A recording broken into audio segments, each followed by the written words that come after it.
వ్యాపారానికి నష్టం వచ్చిందని పోలీసులు భావిస్తున్నారు కానీ మనిషిని చంపి బుల్లెట్ ఎక్కడి నుంచి వచ్చింది, రివాల్వర్ ఎక్కడి నుంచి వచ్చింది, రివాల్వర్లు పెట్టి ₹1,00,00,000 దందా చేస్తున్నప్పుడు కూడా పోలీసుల చెక్ పోస్టులు ఏమైనాయి?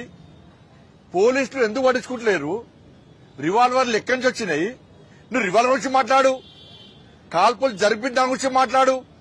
దాని గురించి మాట్లాడకుండా 5 లక్షలు డిమాండ్ చేసిందట, ₹1,00,00,000 దందా నష్టం చేసిందట, అందుకే కాల్పులు జరిపినట. అంటే నిందితులు సమర్థిస్తున్నారు మీరు. ఇలా మీ బతికెందుకే ప్రభుత్వం?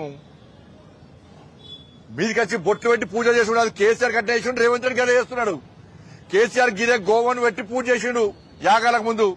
గోవధను నిషేధించడం అమలు చేయబడి చేయలే. గోవులను వధిస్తే కూడా బజరంగ దళ కార్యకర్తలు దాడి చేస్తాడు. కేసీఆర్ పడుచుకోలే. పోయి పాపం తలిగింది, పాపం పండింది, ఫామ్ హౌస్ పడ్డాడు.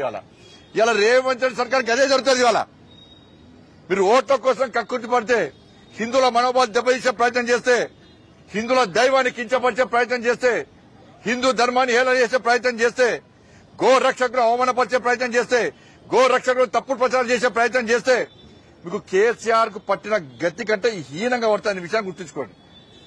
అందుకే రోజుకో మంత్రి కొట్టాడుతున్నారు, ఓలుమోలు తిట్టుకుంటున్నారు. ప్రభుత్వం ఉంటుందా పోతుందా అనే పరిస్థితి వచ్చిందంటే గిదే పాపం తెలుతుంది. పాపం గిదే తెలుతుంది. రాజకీయాలు చేసుకొని మీరు బయట వేసుకొని రాజకీయాలు తిట్టుకోరు, అదే విషయం. కానీ దైవానికి సంబంధించి ఒక గో రక్షకుడు పాపం ప్రాణాలు తెగించి కొట్టాడుతుంటే 5 లక్షల కోసం వచ్చిండు, ₹1,00,00,000 నష్టం చేసిండు, అయితే రివాల్వర్తో కాల్స్తారు. మేము పట్టుకుంటామంటున్నారు. మీరు పట్టుకోకుంటే మేము పట్టుకుంటాం.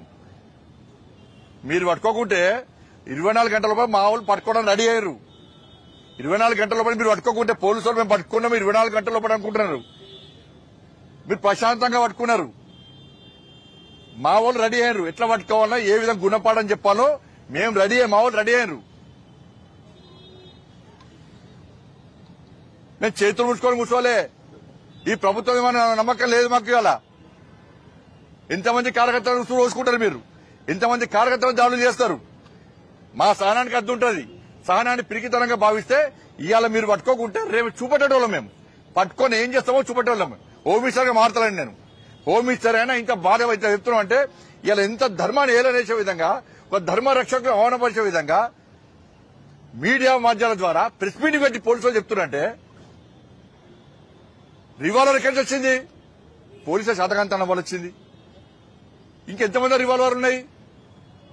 రివాల్వర్ గోరక్షకులకి ఇవాళ మీరు పోలీస్ సెక్యూరిటీ, కానీ గోవులను వధించుకొని గోవుల పేరుతో దందా చేస్తుంది. అక్కడ రివాల్వర్ ఉందంటే ప్రభుత్వం ఏ విధంగా పెంచి పోషిస్తున్నది, పోలీసులు ఏ విధంగా పెంచి పోషిస్తున్నారో దాని గురించి ఆలోచించండి. అలా తెలంగాణ రాష్ట్రంలో శాంతి భద్రతలు క్షీణించడానికి ఈ మధ్య జరుగుతున్న సంఘటనలే నిలువెత్తు నిదర్శనము. ఇవాళ ప్రశాంతంగా డీజీపీ గారికి వినతి పత్రం ఇద్దాం వస్తుంటే మా రాష్ట్ర అధ్యక్షుడు రామచంద్రరావుతో పాటు 100,000 మంది కార్యకర్తలు అరెస్ట్ చేసేలా లోపడిస్తున్నారు. ఏం లేదన్న పోయినమికలో పోయి అయిపోయింది హిందువుల పరిస్థితి తెలంగాణ రాష్ట్రంలో. కేసీఆర్ అప్పుడు గిదే చేసిండు, రేవంత్ రెడ్డి అరెస్ట్గా గదే చేస్తున్నాడు. ఈ ప్రజలేమో మేము చెప్తే ఇన్లేదా? మీరు ఇలా ప్రజలు ఆలోచించాలి. ఇలా సమాజం, హిందూ సమాజం ఆలోచించాలి. మేము చెప్పిన విజ్ఞప్తులను మీరు విస్మరించారు కనుకనే ఇవాళ తెలంగాణ రాష్ట్రంలో గోవధ నిషేధంగా గోవధ యథేచ్ఛగా జరుగుతున్నది. ఇష్టపడదామా చెప్పండి.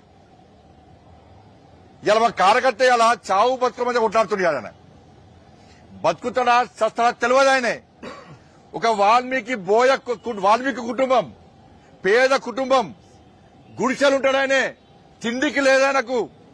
అలా భార్య పిల్లలకు వాళ్ళ అమ్మ చాలా బట్టలు లేవు, వేసుకోవడానికి బట్టలు లేవు, కాళ్లకు చెప్పులు లేవు, చినిగిన బట్టలు వేసుకొని తిరుగుతున్నారు. ఈయనట 5 లక్షలు అడిగిండట. ప్రశాంత్ సింగ్ అనే వ్యక్తి ఇవాళ గోరక్షకుడు కాదు, అనేక సంవత్సరాలుగా బజరంగ దళ కార్యకర్తగా గోరక్ష చేస్తున్నాడు. ఎన్ని లక్షలు సంపాదించాడు మరి ప్రశాంత్ సింగ్? ఎన్ని బిల్డింగ్లు అనుకున్నాడు? ఎన్ని బట్టలు కొనుక్కున్నాడు? బట్టలు లేకుండా, తిండి తిప్పలు లేకుండా పేద కుటుంబంలో వ్యక్తి గోరక్ష కోసం తాపత్రయం, ఆవేదనతో బాధపడి గోరక్షణ చేస్తుంటే పోలీసు వాళ్ళు ప్రెస్ మీటింగ్ పెట్టి ఇలా గోరక్షకుని బదనాం చేసి హిందువుల మనోభావం దెబ్బతీసేందుకు పోలీస్ వ్యవస్థ వహిస్తే చాలా ఘోరం. నేను వెంటనే చెప్తున్నా ముఖ్యమంత్రి గారికి, ఎవరైతే ఇలా ప్రెస్ మీటింగ్ పెట్టి ఇష్యూని డైవర్ట్ చేసే ప్రయత్నం చేస్తారో ఆ పోలీస్ అధికారుల మీద మీరు చర్యలు తీసుకోకుంటే ఏ విధంగా ఇలా మేము చేస్తాం. మీరు తమాషాలనుకుంటారు ఏంది? ప్రభుత్వం ఇలా ఉంటుంది, బిక్తుంది. ఈ ప్రభుత్వాలకు భయపడేటువంటి వ్యక్తులం కాదు మేము. జుబ్లీస్ ఎన్నికలు ఉన్నాయని చెప్పి హిందువులందరూ ఓటు బ్యాంక్ మారుతారని చెప్పి ఒక వర్గం ఓట్ల కోసం మీరు హిందూ సమాజాన్ని హేళించే ప్రయత్నం చేస్తారా?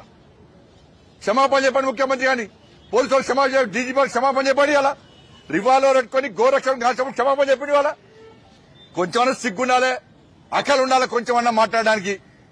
పోలీసులను ఒత్తిడి తీసుకొచ్చి ప్రెస్ మీటింగ్ పెట్టించే బదనాలు చేస్తారా మీరు? పేద కార్యకర్త ఆయనే.